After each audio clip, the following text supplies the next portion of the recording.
अस्सलाम वालेकुम। कभी सोचा है कि शैतान आखिर हम पर हमला करता कैसे? यह ज्यादातर वक्त कोई बड़ा सामने से होने वाला अटैक नहीं होता। नहीं, ये एक हल्की सी सरगोशी होती है, एक छोटा सा ख्याल जो बस यूं ही जहन में आ जाता है। आज की इस गुफ्तगू में हम शैतान की इन्हीं पोशीदा चालों को समझेंगे और देखेंगे कि इस जहनी जंग को जीता कैसे जा सकता है। इस बात पर जरा गौर करें। अगर जहन में आने वाला हर नेगेटिव ख्याल, हर शक असल में अपना हो ही ना, बस यही शैतान की बुनियादी स्ट्रैटेजी है। वो हमारे ख्यालात के जरिए हमारे दिमाग के अंदर से हमला करता है, और इस हमले को पहचान लेना यही इस जंग में जीत की तरफ पहला कदम है। तो आज हम शैतान के इस पूरे गेम प्लान को स्टेप बाय स्टेप समझेंगे। उसकी पहली चाल से लेकर फिर वो इबादत में रुकावट कैसे डालता है, फिर गुनाहों और मायूसी का जाल कैसे बुनता है, दिलों और रिश्तों पर कैसे वार करता है, और आखिर में उसका सबसे बड़ा धोखा क्या है, और इस सब का इलाज क्या है। चलिए शुरू करते हैं। तो शैतान का पहला वार, उसका फर्स्ट अटैक होता कहाँ है? अजीब बात यह है कि वो सीधा ईमान पे हमला नहीं करता। नहीं, वो वहां से शुरू करता है जहां हम अल्लाह के सबसे करीब होते हैं, यानी हमारी अपनी नमाज से। पहला लेवल, सलाम गफलत। जरा अपनी पिछली नमाज के बारे में सोचिए। क्या पूरा याद है कि क्या पढ़ा था, या दिमाग कहीं और ही घूम रहा था? काम की टेंशन, घर की परेशानियां, कल क्या करना है। बस यही शैतान का पहला मकसद है, नमाज से उसकी रूह, उसका कनेक्शन ही निकाल देना। और देखिए इस हदीस में कितनी खूबसूरती से बताया गया है कि शैतान नमाज में से चोरी करता है, फोकस चुरा लेता है, खुशू चुरा लेता है। जब नमाज सिर्फ एक फिजिकल एक्सरसाइज बनकर रह जाती है और दिल कहीं और भटक रहा होता है, तो शैतान के लिए हमें अगले लेवल पर ले जाना बहुत बहुत आसान हो जाता है। तो जब नमाज बेअसर होने लगती है तो शैतान अपने नेक्स्ट मूव की तरफ बढ़ता है। अब कोशिश ये होती है कि इंसान को फर्ज अमाल से ही दूर कर दिया जाए।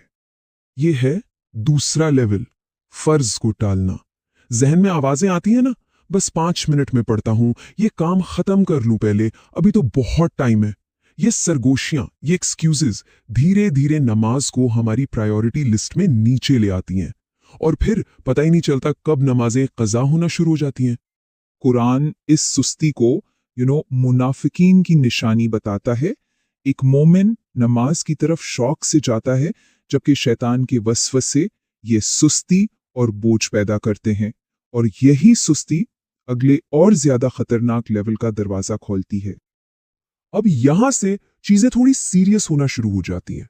जब फर्ज से दूरी बढ़ती है तो शैतान गुनाह को नॉर्मल, मामूली और आम बनाकर पेश करता है। यार ये कोई इतना बड़ा गुनाह थोड़ी है, आजकल तो सब करते हैं, अल्लाह माफ करने वाला है। ये जुमले गुनाह के लिए एक जस्टिफिकेशन, एक परमिशन स्लिप बन जाते हैं। ये आयत साफ बताती है कि शैतान की टेक्निक क्या है। वो गुनाह को लॉजिकल बनाकर पेश करता है। दुनिया का डर दिखाकर, गुर्बत से डराकर वो गलत काम को जरूरी बना देता है, और जिस गुनाह से पहले शर्म आती थी अब वही हमें प्रैक्टिकल लगने लगता है। और इसके बाद शैतान अपनी सबसे जालिम, सबसे क्रूअल चाल चलता है। पहले गुनाह करवाना, और फिर उसी गुनाह को इस्तेमाल करके इंसान को अल्लाह की रहमत से मायूस कर देना। यह है चौथा लेवल, मायूसी पैदा करना। अब वो सरगोशी करता है, इतने गुनाह कर लिए हैं, अब क्या फायदा, अल्लाह तुम्हें कभी माफ नहीं करेगा, अब तुम्हारे लिए वापसी का कोई रास्ता नहीं बचा। वो एहसास गुनाह को, जो कि एक अच्छी चीज है, उसे हमारे खिलाफ एक हथियार बना लेता है। लेकिन इस मायूसी के जहर का इलाज कुरान में डायरेक्ट मौजूद है। अल्लाह का पैगाम बिल्कुल साफ है, मेरी रहमत से मायूस ना हो।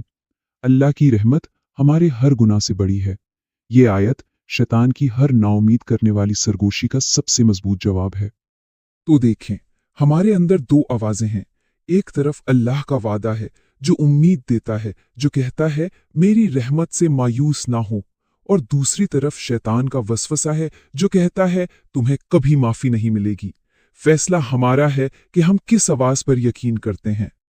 शैतान का हमला सिर्फ हमारी इबादत तक नहीं रहता, नहीं, अब वो हमारे दिल के सुकून और हमारे अपनों से रिश्तों को भी निशाना बनाता है। पांचवा लेवल, हसद और गुस्सा, और इसका सबसे बड़ा मैदान आजकल सोशल मीडिया है। स्क्रॉल करते हुए किसी की कामयाबी देखी और जहन में ख्याल आया, इसके पास ये सब क्यों है, मेरे पास क्यों नहीं?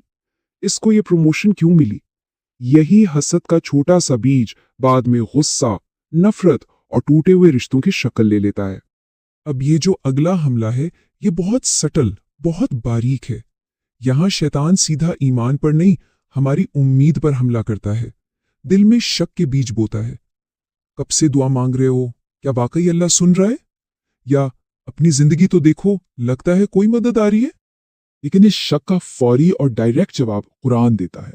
अल्लाह कहते हैं, मैं करीब हूं, मैं पुकारने वाले की पुकार का जवाब देता हूं। ये आयत उस शक की रस्सी को काट देती है जो शैतान हमारी उम्मीद के गिर्द लपेटता है।